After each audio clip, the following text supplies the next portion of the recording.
এক গ্রামে বাস করত এক দরিদ্র ছেলে, যার নাম অয়ন। অয়নের বাবা মা অনেক আগে একটি দুর্ঘটনায় মারা যায়।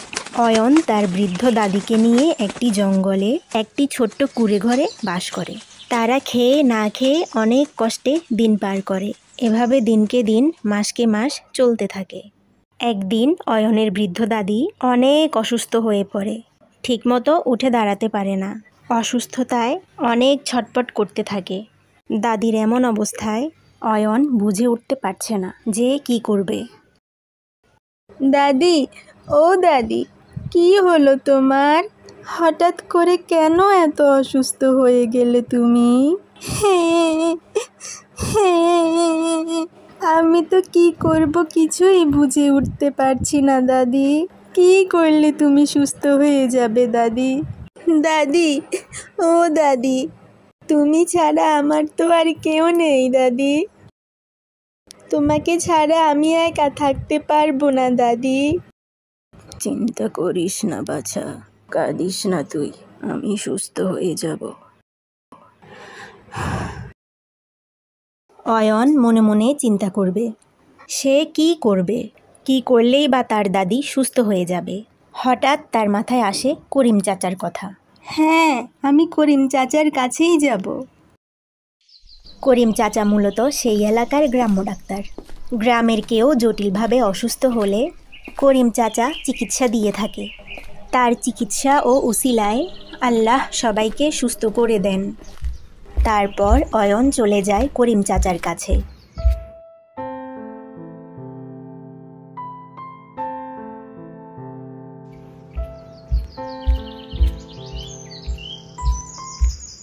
চাচা, চাচা, কোথায় তুমি? চাচা, ও চাচা। কে ওখানে? ওহ, অয়ন, কি হয়েছে বাছা? তোকে এত বিষণ্ণ লাগছে কেন? কি হয়েছে তোর? তোর কি শরীর খারাপ? চাচা, আমার দাদি খুব অসুস্থ। তুমি আমার সাথে একটু চলো না চাচা। তুমি আমার দাদিকে একটু দেখো চাচা। আমার দাদি খুব খুব খুব অসুস্থ চাচা।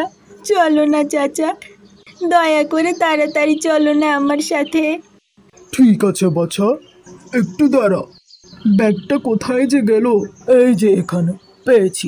এখন চল। তারপর ব্যাগ নিয়ে তারা দুইজনেই চলে যায় অয়নের বাড়ি। এরপর করিম চাচা অয়নের দাদিকে পরীক্ষা নিরীক্ষা করে। পরীক্ষা নিরীক্ষা শেষ করে করিম চাচা কি যেন চিন্তা করে। এরপর বলে, তোর দাদি জটিল একটা রোগে আক্রান্ত বাছা। কি বলছো চাচা? কি হবে এখন? আমার দাদি কি আর কখনো সুস্থ হবে না? দয়া করে আমার দাদিকে সুস্থ করে দাও চাচা। কাঁদিস না বাছা, সুস্থ করার মালিক তো আল্লাহ পাক। আমি তো উসিলা মাত্র। কিন্তু তোর দাদি যেই রোগে আক্রান্ত, আমার কাছে সেই রোগের ওষুধ নেই বাছা। তাহলে এখন কি হবে চাচা? আমার দাদি কি তাহলে মারা যাবে? আমি এখন কি করব তাহলে? কাঁদিস না বাছা, একটা উপায় আছে। কি উপায় চাচা? বলো না। তোর দাদিকে সুস্থ করার জন্য যেই ওষুধ দরকার, সেই ওষুধ আনতে হলে গভীর জঙ্গলে যেতে হবে, কিন্তু সেখানে যাওয়া বিপজ্জনক। কিছুক্ষণ পর অয়ন করিম চাচাকে বলে, চাচা, আমি যাব। তুমি আমাকে বলে দাও কি কি করতে হবে। আমি সেভাবে যাব আর ওষুধ নিয়ে আসব। কাজটা এত সহজ না। তুই ছোট মানুষ, এটা তুই করতে পারবি না। তাছাড়া তোকে আমি সেখানে যেতে দিতে পারি না। তোর কিছু হয়ে গেলে তোর দাদিকে আমি কি জবাব দিব? আমার কিছু হবে না চাচা, দয়া করে আমাকে যেতে দাও। না বাছা, এটা আমার দ্বারা সম্ভব না। চাচা, আমি যাবই যাব। আমার দাদির জন্য আমাকে যেতেই হবে। আমার দাদিকে সুস্থ হতেই হবে। চাচা, তুমিই তো জানো আমার দাদি ছাড়া আমার এই দুনিয়াতে আর কেউ নেই। আমি যাবই যাব চাচা। আমাকে কেউ আটকাতে পারবে না চাচা। তারপর নিস্তব্ধতায় ঘরটি ছেয়ে যায়। কিছুক্ষণ পর করিম চাচা বলে, ঠিক আছে, তুই যখন যাবি তোর দাদির জন্য, আমি বাধা দিয়ে কি করব? তাহলে যা। আর শুন, গভীর জঙ্গলে একটি আঙুর গাছ আছে। সেই গাছের আঙুর এনে রস করে তোর দাদিকে খাওয়ালেই তোর দাদি আগের মতো সুস্থ হয়ে যাবে। কিন্তু সেই আঙুর গাছটি একটা ডাইনি দিনরাত পাহারা দিয়ে রাখে। সেখান থেকে আঙুর আনতে গিয়ে আজ পর্যন্ত কেউ জীবিত ফিরে আসেনি। তাদের সাথে কি হয়েছে কেউ ঠিক বলতে পারে না, কিন্তু তুই সাবধানে থাকিস। ঠিক আছে চাচা, আমি সাবধানে থাকব, কিন্তু তুমি আমার দাদির খেয়াল রেখো। এখন আমি যাই, আর দেরি করা যাবে না। করিম চাচার সাথে কথা শেষ করেই অয়ন জঙ্গলের উদ্দেশ্যে চলে যায়।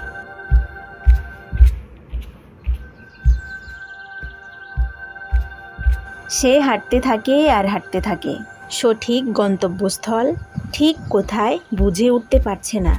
হাঁটতে হাঁটতে সে অনেক ক্লান্ত হয়ে পড়ে, কিন্তু তার দাদির কথা যখন মনে পড়ে বল ফিরে পায় আর দ্রুত হাঁটতে থাকে। এক সময় সে সেই নির্দিষ্ট জায়গায় পৌঁছে যায়। সে সেখানে একটি বিশাল আঙুর গাছ দেখতে পায়। থোকায় থোকায় আঙুর ঝুলছে গাছটিতে। অয়ন কিছু না ভেবেই গাছের সামনে চলে যায়। সে যেই আঙুরে হাত দিতে যাবে, তখন জোরে একটি হাসির শব্দ শুনতে পায়।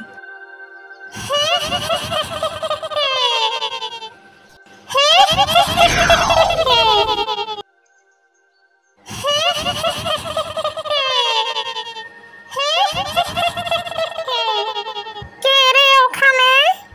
তোর সাহস হলো কি করে আমার গাছের আঙুরে হাত দেওয়ার? তুই পিচ্চি একটা মানুষের বাচ্চা, এত বড় সাহস হয় কি করে তোর? চলে যা এখান থেকে, নইলে তোর ঘাড় মটকে দিব।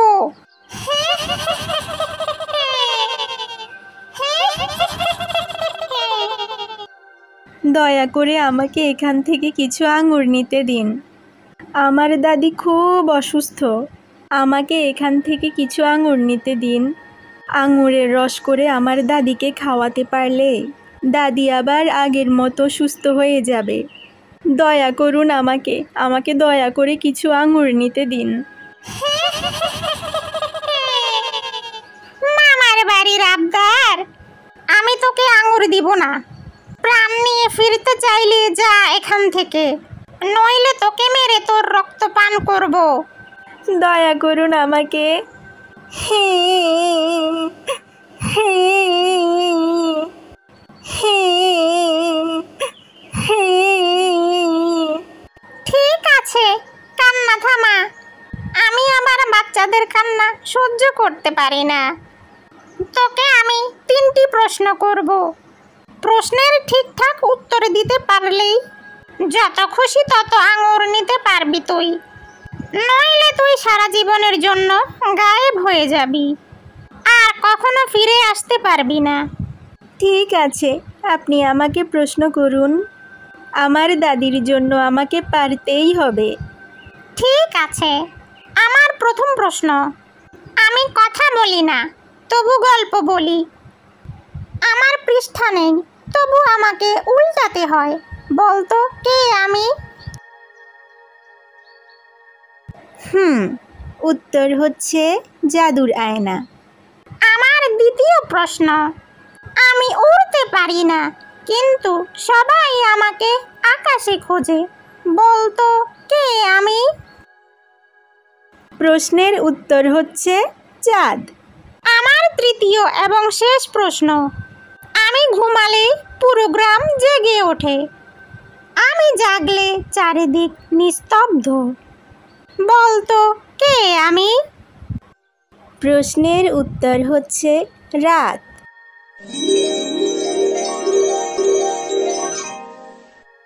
ওহে বালক, তুমি সব প্রশ্নের সঠিক উত্তর দিয়েছ, সাথে আমাদের 2 জনকে অভিশাপ মুক্ত করেছ। তোমাকে অসংখ্য ধন্যবাদ। আমি তো কিছুই বুঝে উঠতে পারছি না, কি হচ্ছে এসব? কে তোমরা? আর কিসের অভিশাপের কথা বলছো? আমি হিরণ্যনগরীর রাজকন্যা। ও হচ্ছে আমার স্বামী বেতালপুরের রাজকুমার। এক ডাইনির হিংসার অভিশাপে আমাদের দুইজনের এমন করুণ অবস্থা হয়েছিল। আজকে তোমার জন্য আমরা দুইজনে দীর্ঘ 1 যুগ পর বন্দি জীবন থেকে মুক্তি পেয়ে আবার এক হতে পেরেছি। তোমাকে অসংখ্য ধন্যবাদ বালক।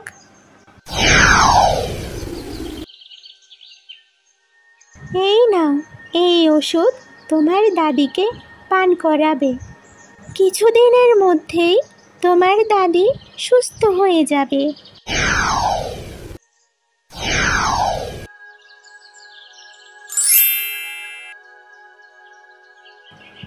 আর এই বীজটি নাও। এটি যেন তেন বীজ নয়, এটি হলো একটি জাদুর বীজ। এই বীজটি মাটিতে পুঁতে দিও। কিছুদিনের মধ্যেই বীজটি একটি গাছে রূপান্তর হবে। আমি আশা করি তোমাদের আর কখনো অভাব অনটন আর কোনো কষ্ট থাকবে না। তারপর পরীর রাজকুমারী তার জাদুর লাঠির সাহায্যে হারিয়ে যাওয়া মানুষগুলো ফিরিয়ে আনবে।